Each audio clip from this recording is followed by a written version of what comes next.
back to another video, guys. In today's video we're going to do something very easy with gungo peas. We're going to make gungo stew peas and turn cornmeal. Now turn cornmeal, I love turn cornmeal, and anytime I'm doing like stews and soup, I prefer, if you don't want to have any rice, then you can have some turn cornmeal or mashed potato, but I'm going with turn cornmeal because you know you can flavor it. A lot of people don't like turn cornmeal. I don't know why. You can flavor it up to your liking, and it's a pretty nice dish, you understand? So in the stew peas we're going to do some spinach and whole heap of seasonings and spruce it up. Guys, don't forget to give this video a thumbs up, and if you're new here, thank you so much for coming over here and watching our video. Alright, in our pot here we're going to go in with some bay leaf, pimento berries or peas, and my peas have been soaking from around 2 days now. You can soak it for 3 hours overnight, but I didn't get to it. So this is after 2 days, guys. Some thyme leaf. Also adding some scallion. Want that to cook out. You can add some onion as well. A Scotch bonnet pepper, garlic. What am I missing out, guys? What am I missing out? Salt. And some all-purpose seasoning. This is just to get all the flavors going from now, because we're going to do the stew. And you can pressure this until the peas are soft enough. We'll get back to it and show you guys how it looks. Let's take a look at our peas now. And so far this has been pressuring for around 18 minutes. Perfect. You see that? That's what you want to look for in the peas. When you can squeeze it and it pressy, no pressure at all, that's what you want. That's the texture I want you to look for. Alright, so what we're going to do now is transfer the peas into another pot. Alright, so while the peas is, I want the water to come down a little bit more, so I'm going to go in with a little bit of cumin here, some coriander. You want to add like a little less than a teaspoon of each, right? Even though I add the Scotch bonnet pepper, what I did was to cut up a few of them because I want it in there for the extra flavor. Adding some garlic powder as well. We're going to make the spinach for the stew peas as well. So come over here, let me show you how I make mine. For spinach, I use 1 cup of flour. If you don't want to use the white flour, you can always use the brown flour, right? Or you can use spelt flour. See how nice and smooth my dough is? And you drop in your spinach, right? And you don't want to get them too big. Alright, so remember this starch from the flour will help to thicken up the stew peas. So add a little coconut milk. And to give your stew a little color, you can add some browning.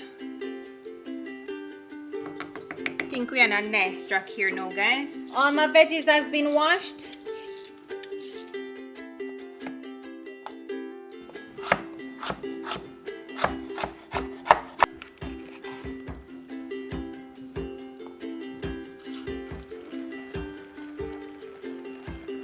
Adding in our carrots.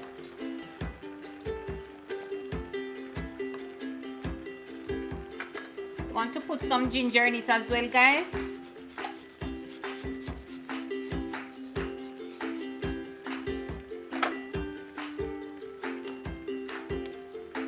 The ginger give it a nice flavor.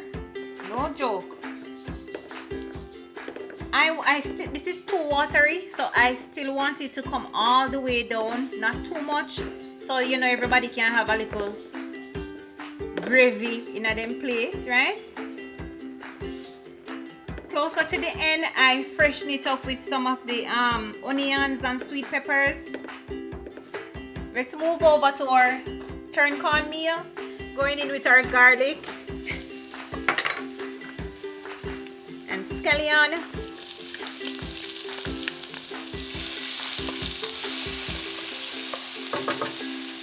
Some onions.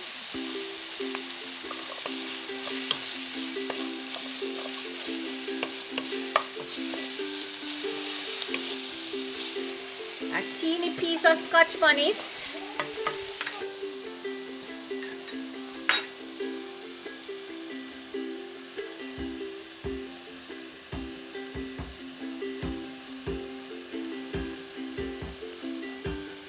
And you see I'm putting in some thyme as well. Want to flavor up this one. Some green bean and carrot.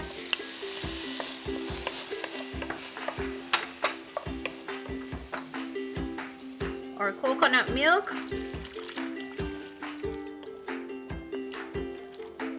You can allow the flavors to come together before adding your cornmeal. We're going to finish off with the stew now.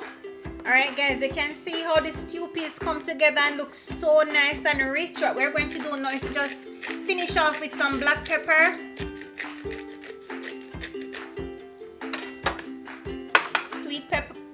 Sweet peppers.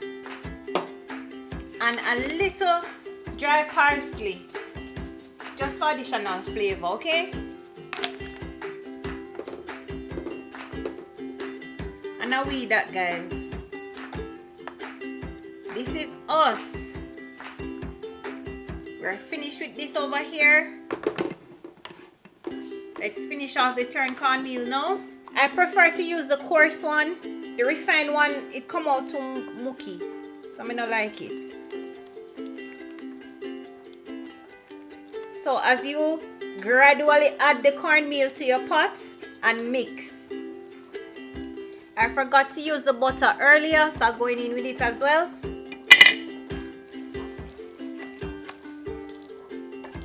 And to do turned cornmeal, it's always better you do it in a non-stick pot. Less sticking, less burning. We don't want it to burn. A good way you can know when your turned cornmeal is finished cooking is when it stops sticking all over the place, right? And I suggest that when you're turning the cornmeal, you stop sometime and put the cover on it so the cornmeal can cook. And this will take you around 15 to 18 minutes. We're finished here now.